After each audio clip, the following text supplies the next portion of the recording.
al doctor Jesús Roberto Vidal Solano. Él es profesor investigador del Departamento de Geología en la Universidad de Sonora. Cuenta con un doctorado en Geociencias por la Universidad de Marsella en Francia y un postdoctorado en Caltech.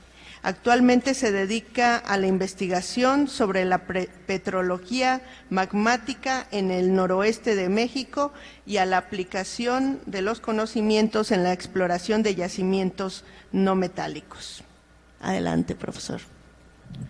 Gracias. Es un placer estar aquí con ustedes. Voy a presentar o voy a dejar la palabra a los estudiantes de ingeniería. Ellos van a hacer una presentación previa a la presentación de los resultados míos. Gracias. Buenos días. Primero que nada me gustaría agradecer tenemos la oportunidad de estar aquí en este congreso.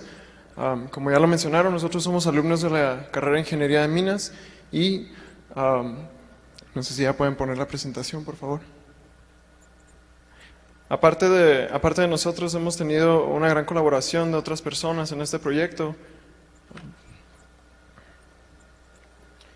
como lo es el ingeniero Héctor Hinojosa, de la maestría de metalurgia, y también la colaboración de su hijo Héctor Hinojosa Prieto y el doctor Manuel Perestello. Por supuesto, también el apoyo de la universidad y del ingeniero Pascual Escareño de Yeso Industrial de Navojoa. Como parte del contenido de lo que vamos a presentar con ustedes en esta mañana, un servidor voy a presentar acerca de la introducción y nuestro objetivo. Así mi compañero va a presentar acerca del plan de experimentación y el doctor Vidal nos va a compartir acerca de los resultados y las conclusiones de estos mismos. Como parte de nuestro objetivo es contribuir a la determinación de la calidad expansiva de los yacimientos de perlita en el estado de Sonora, mediante un estudio petrológico para el mejor aprovechamiento de este material no metálico o este mineral. El origen geológico de estos yacimientos proviene de la actividad volcánica, en este caso del volcanismo dómico. Aquí estamos viendo un ejemplo de lo que viene siendo el afloramiento de uno de estos domos. Este se encuentra en el norte de Sonora, en un lugar cerca de una localidad llamada Aribabi. Como podemos ver en esta imagen,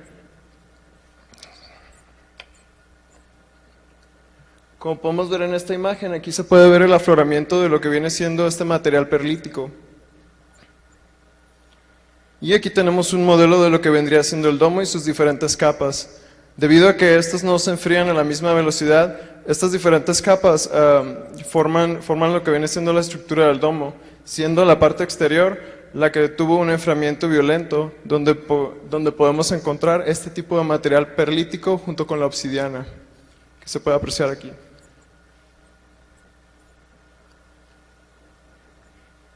Y este es un ejemplo de lo que viene siendo una de estas muestras de obsidiana en este yacimiento. Químicamente hablando, la perlita es un silicoaluminato de sodio, potasio y fierro en sus partes principales, junto con otros elementos traza. De los yacimientos perlita conocidos en el mundo, los principales productores de perlita cruda son Estados Unidos, Rusia y Grecia. Por parte del continente americano, Norteamérica, aquí podemos ver, según James Barker, los diferentes lugares donde hay minas superficiales, subterráneas, plantas o incluso prospectos. Como podemos ver en México, podemos encontrar en lugares como México, Puebla, Monterrey, Durango, Chihuahua, incluso en Sonora. Como parte de nuestra investigación, tomamos en cuenta muestras de estos diferentes lugares en Sonora, como lo es Aribabi, Huachinera, Guasabas, Babidanchi, Banamichi, Carbó, San Pedro de la Cueva y Obregón. Como podemos ver, estos coinciden con lo que viene siendo los límites del afloramiento del volcanismo de la Sierra Madre Occidental. Para su uso industrial, la perlita es sometida a un proceso metalúrgico, obteniéndose así lo que es la perlita expandida, Como podemos ver aquí, esa es la forma que toma después de este proceso metalúrgico, del cual vamos a hablar más adelante. Por sus propiedades tiene muchos usos, como lo puede ser en la construcción, para la fabricación de ladrillos, bloques, incluso como un agregado más en el cemento, para poder aprovechar sus propiedades térmicas y acústicas. Así también en la horticultura para el aprovechamiento de su retención de húmedos, y para la fabricación de lo que vienen siendo contenedores criogénicos por su alta capacidad de retener la temperatura, ¿verdad? En este momento va a compartir o va a continuar mi compañero Jesse Gastelum. Gracias. Buenos días. En el trabajo experimental se realizaron 10 muestras en el estado de Sonora, al noreste de México. En este trabajo se divide en dos vertientes principales, lo que es la caracterización petrológica y la metalúrgica. Para estos dos trabajos hubo diferentes estudios, como la textura en el caso de la petrológica, en cual en las muestras analizadas hubo 3 tipos de rocas, lo que es la perlita, la obsidiana y la pumíctica.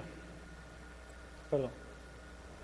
Para el estudio de petrografía se utilizó lo que es el estudio petrológico, geoquímico, y en el lado de la metalurgia se utilizó lo que es la densimetría y la expansión. Para estos estudios hubo diferentes técnicas analíticas, el cual en el lado de la petrografía se utilizó el microscopio. Aquí analizamos las láminas delgadas, igual que la textura, las inclusiones y fracturas. Para la geoquímica se utilizó la técnica ICP-MS o espectrometría de masas. En este aparato, en esta técnica es donde te dice los diferentes elementos que se muestran en esa roca, en la composición química. Para el estudio de densimetría se utilizó la técnica del densímetro y pignómetro. El densímetro fue utilizado para determinar la densidad in situ de la roca, el pignómetro para determinar la densidad quebrada de la roca. En las diferentes muestras nos dio un promedio de una densidad in situ de 2.33 gramos sobre centímetro cúbico. Para una densidad quebrada nos dio un promedio de 1.68 gramos sobre centímetro cúbico y una densidad expandida de 0.03 gramos sobre centímetro cúbico. En el estudio de expansión se utilizó la técnica del TGA. El TGA es un sistema termogravimétrico en el cual se mide la diferencia de pérdida de masas conforme a una temperatura definida y a una atmósfera definida igual. En este experimento aplicamos una rampa isotérmica de 100 grados centígrados cada minuto hasta llegar a la temperatura de 1350 grados centígrados. Ahí se tomaron los resultados de lo que es la pérdida de porciento en peso conforme a la temperatura y el flujo de calor. En el caso del horno, que es otra del estudio de expansión, este es un horno de laboratorio, donde nos da resultados de la densidad de expansión, el brillo, la impureza y los efectos del proceso. A continuación va a hablar el doctor Jesús conforme a los resultados y conclusiones.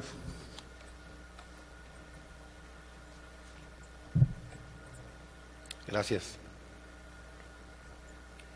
Bien, vamos a comenzar por presentar los resultados petrográficos de estas muestras, en los cuales hay que decir que las muestras son proporcionadas por la compañía Ginza de diferentes yacimientos en el estado de Sonora, y vistos en lámina delgada, nuestra intención era saber cuáles eran los principales componentes que podemos observar bajo el microscopio. En esto observamos que la composición es similar en todas las muestras y sus principales componentes son feldespatos alcalinos, la presencia de ferromagnesianos hidratados del tipo biotita y finalmente cuarzo. Las únicas diferencias que encontramos en todas las muestras tiene que ver con la cantidad, la presencia de esos fenocristales y por otro lado el tamaño de estos.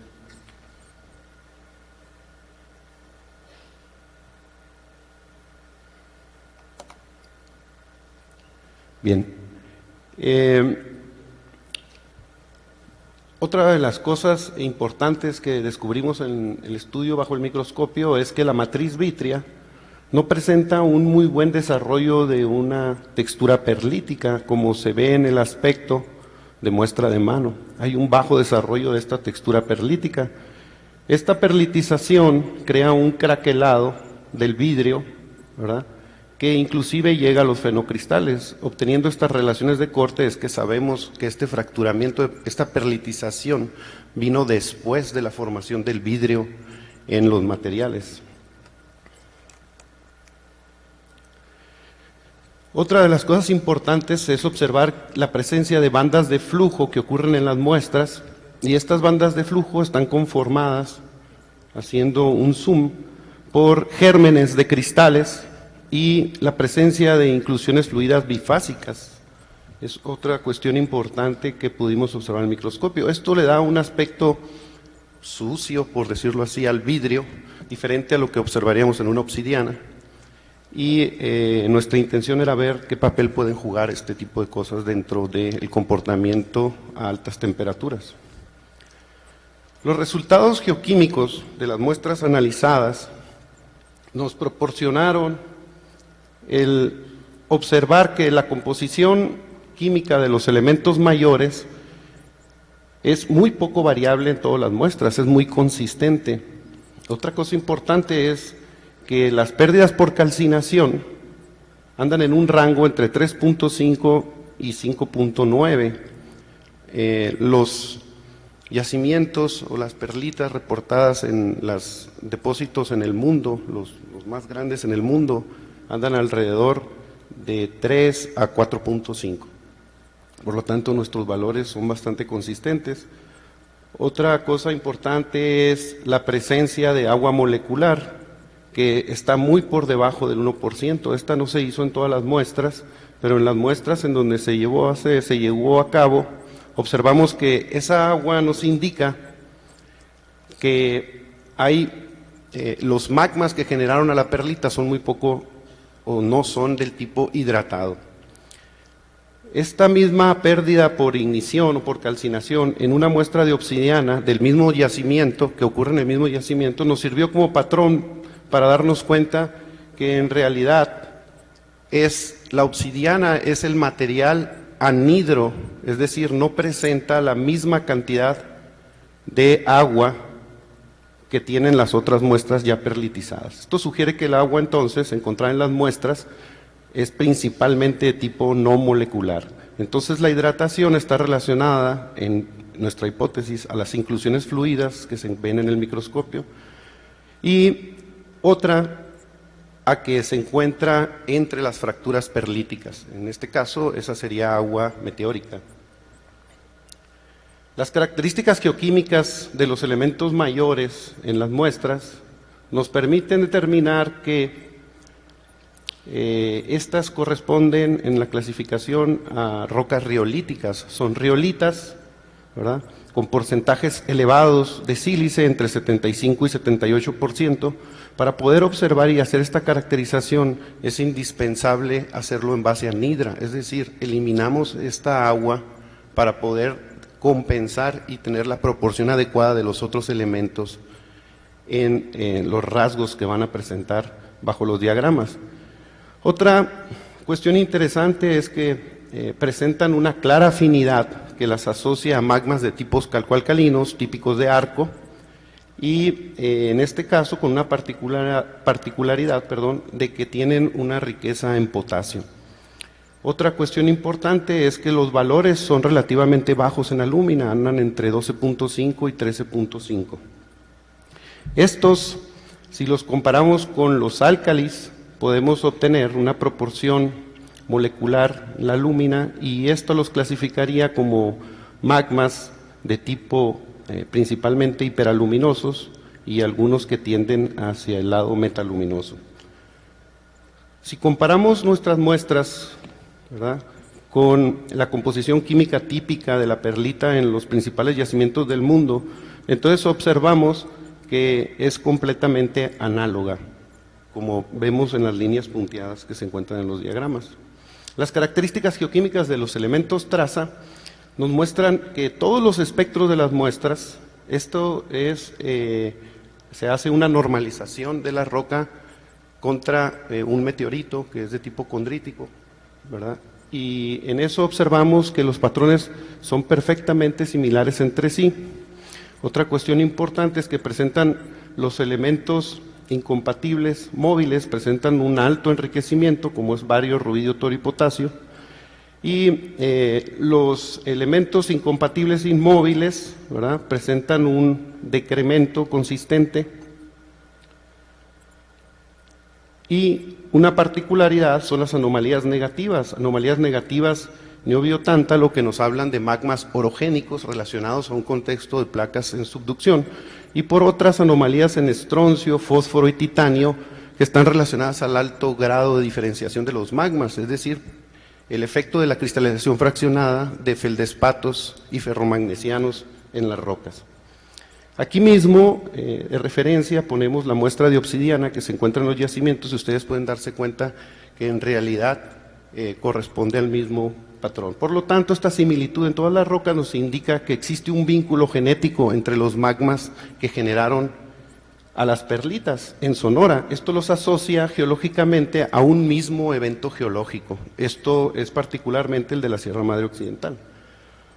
Los resultados de los análisis termogravimétricos nos permiten entonces, por un lado, ver el comportamiento de las muestras cuando los exponemos a las temperaturas, en este caso de 0 a 1350 grados centígrados, y cuál es la pérdida en peso que van a tener, y por otro lado, cuál es el flujo de calor que va a estar imperando en ese mismo rango de temperatura. Por debajo están las derivadas de esos dos comportamientos para observar con mayor precisión algunos cambios.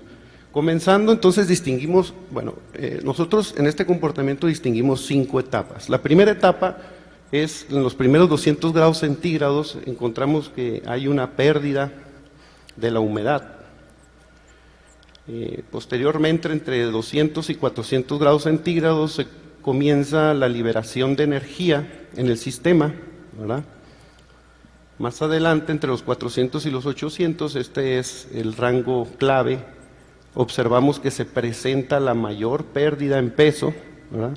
Hay un cambio en el estado físico de la muestra, y esta termina a los 800 grados centígrados. Es ahí donde pensamos se da el proceso de la expansión. Entre los 800 y los 1000 grados centígrados, entonces, comienza el proceso a absorber energía, la roca comienza a fundirse, y probablemente es aquí donde los ferromagnesianos, o en este caso la mayoría de los feldespatos, entonces comienzan a ser desintegrados del sistema. Por arriba de los 1100 grados centígrados, la muestra funde por completo y absorbe la energía que tiene el sistema, perdiendo entonces un volumen significativo. Los resultados de la expansión en un horno de laboratorio industrial nos permiten ver algunas cosas interesantes. Primero que nada, que vemos una importante disminución en la densidad suelta del material con respecto al material ya expandido. Otra cuestión importante es que las diferencias entre las muestras recaen principalmente en el porcentaje de impurezas que quedan, es decir, el material que no fue expandido, ¿verdad? Los valores de la densidad expandida entonces andan entre 0.02 y 0.04 gramos por centímetros cúbicos, o sea, algo demasiado ligero. Otra cuestión importante es, si observamos, por decir así, la calidad, pudiéramos decir que la muestra PB, ¿verdad?, tiene un buen brillo y una densidad de las más bajas, y solo un porcentaje pequeño, 8% de impurezas. Pero esta muestra inclusive es mejor que la que se utiliza como estándar, que es la perlita de Socorro en Nuevo México, ¿verdad?